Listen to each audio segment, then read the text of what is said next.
26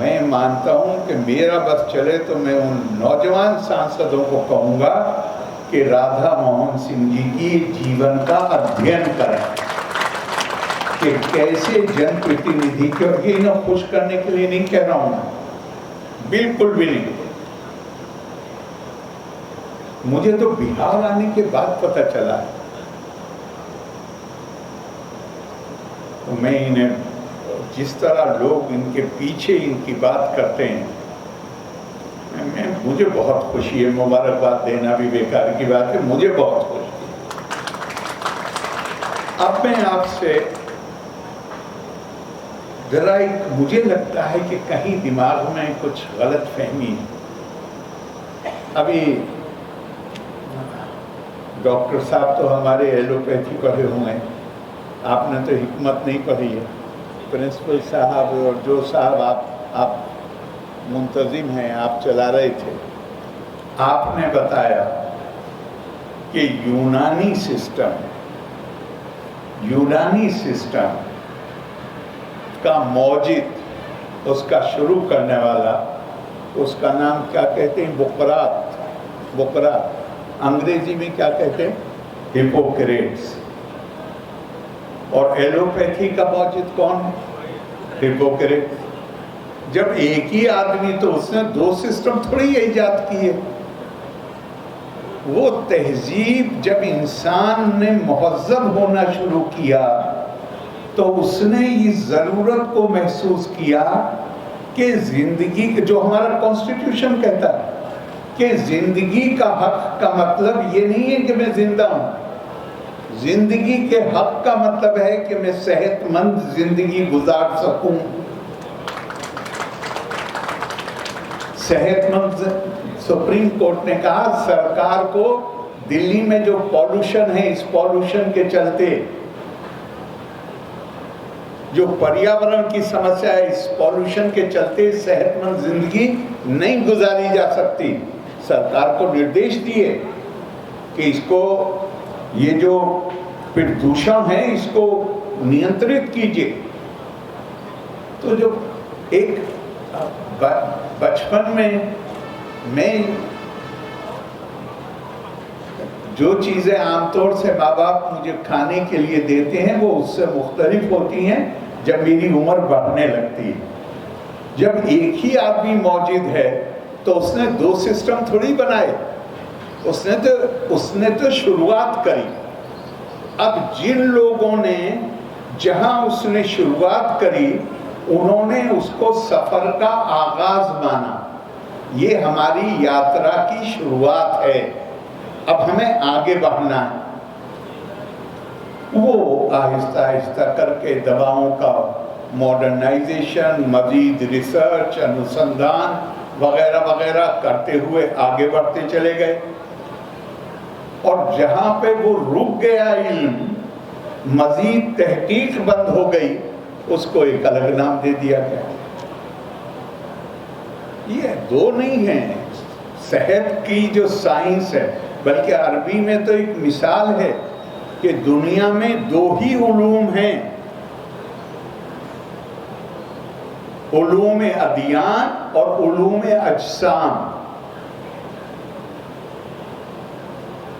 یہ جاننے کی کوشش کرنا میری پیدائش، میرے کائنات کے رب نے کیوں کی ہے اور کیا مقصد ہے میری زندگی کا، اور وہ جاننے کے لیے آپ کا صحت مند ہونا ضروری ہے. اسی لیے ہندوستانی روایت میں کہا گیا ہے دھرمارتھ کاما موکشانام آروگیم مولم اتمم. جتنے پرشارتھ ہیں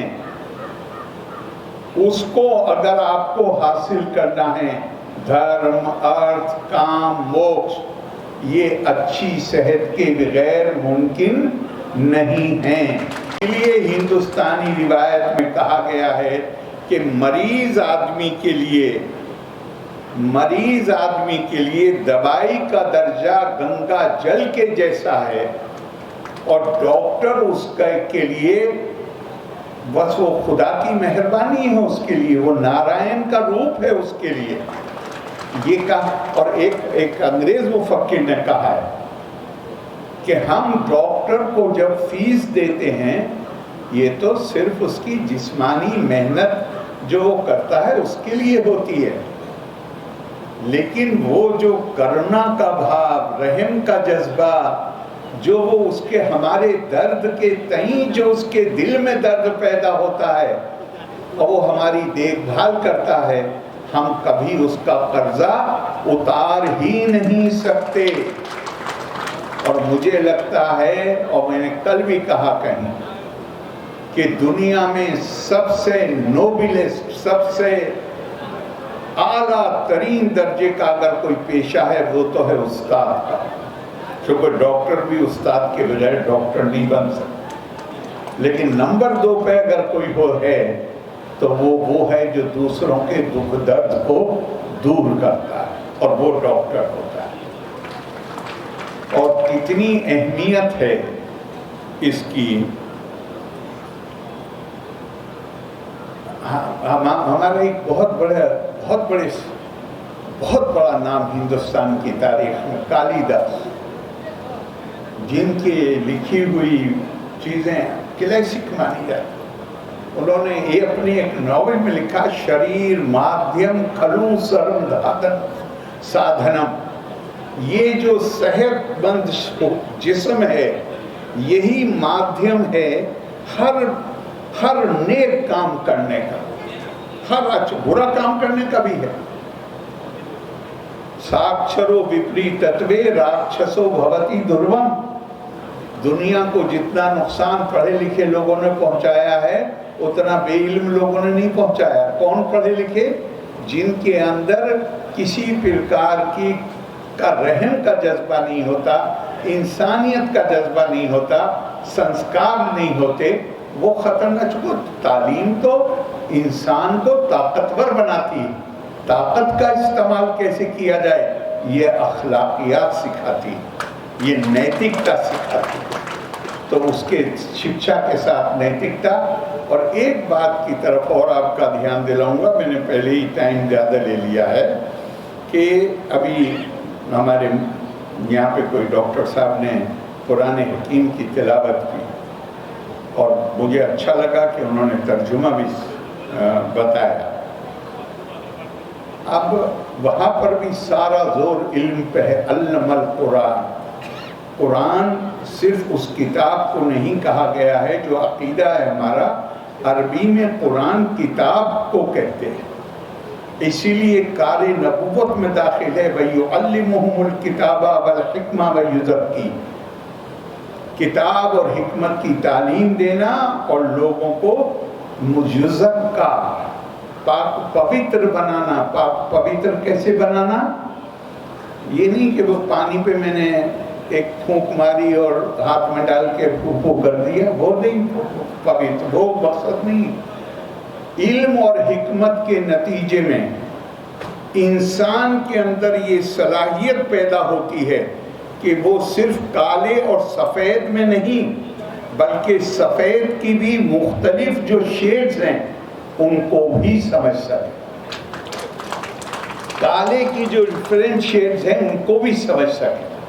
جہاں اس کے اندر یہ سمجھ آتی ہے کہ قانونی اور اخلاقی اعتبار سے جائز کئی طریقے ہیں، جہاں وہ اس طریقے کا استعمال کرتا ہے جہاں صرف اس کا فائدہ نہیں ہوتا بلکہ وہ سماج کے لیے فائدے مند ہو۔